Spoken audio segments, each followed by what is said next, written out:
Now, the DA has lodged an urgent court interdict to stop the council in Johannesburg from sitting where a motion of no confidence against the mayor, Dr. Mpho Phalatse, is believed will be tabled.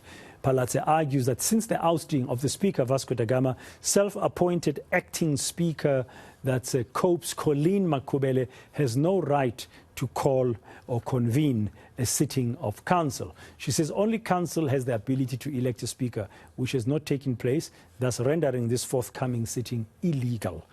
My colleague, our reporter Pule Letshwiti-Jones, joining us now live following this story. Good afternoon, Pule. What is the latest in this matter? Well, good afternoon, Britain. And as far as we are concerned, the matter is currently proceeding at the Johannesburg High Court, but it is, of course, virtual. They're arguing that tomorrow's special council meeting should be interdicted. They're of the view that it cannot be presided by acting Speaker Colleen Makhubele, who, by the way, we will be chatting to later. But let's get some bit of reaction from opposition party Al Jamaat to actually give us their word on this. Tapelo Ahmad, thank you very much for joining us this afternoon. Now, the matter is currently in session.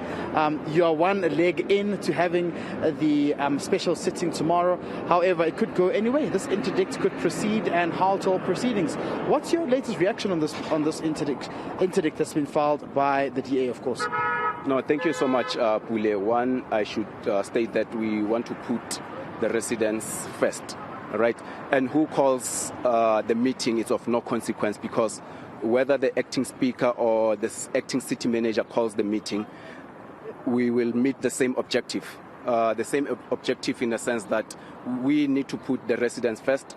And then remember, the office of the speaker is one of the critical offices in the legislature, or it's one of the critical offices in the city of Johannesburg, because we use the office to hold the decorum of council and councillors, and also hold the executive accountable. So our oversight is done through that office of the speaker in particular. Yeah. So what happens if the interdict proceeds? What will you guys be doing next? So we are hoping that the court doesn't rule in the favor of the interdict.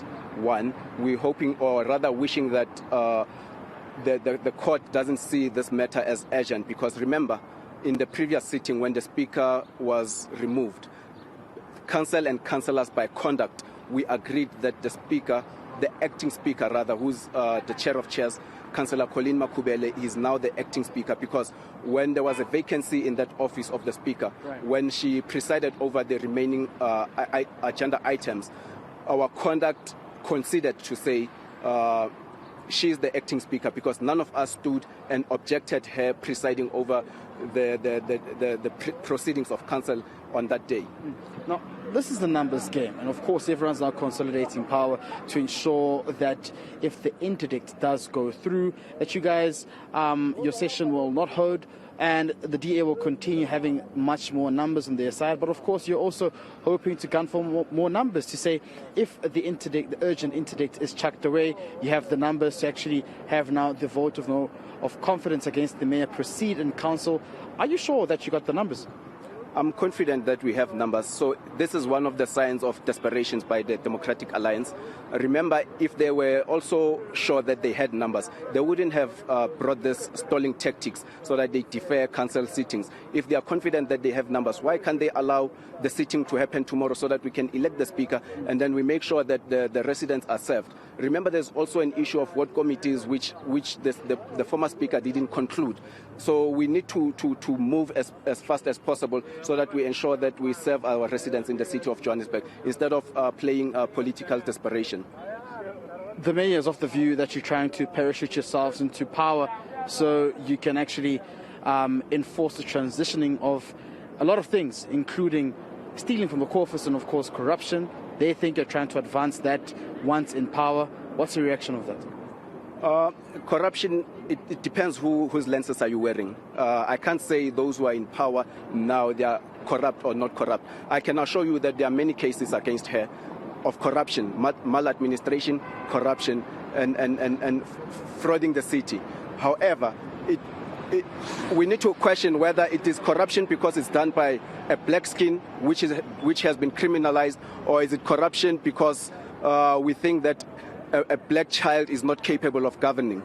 You know, those are the questions that we need to ask, because we can't play onto the narrative of corruption, because they want to use that as to coerce the public to sympathize with their cause. It's like manipulating the public to sympathize with their cause. The issue of corruption is neither here nor there. They are there to do oversight if they are sitting on the opposition bench, and if there are issues of corruption, let them put them on the table so that the public could know who's corrupt. Because I can assure you now, it's just a song.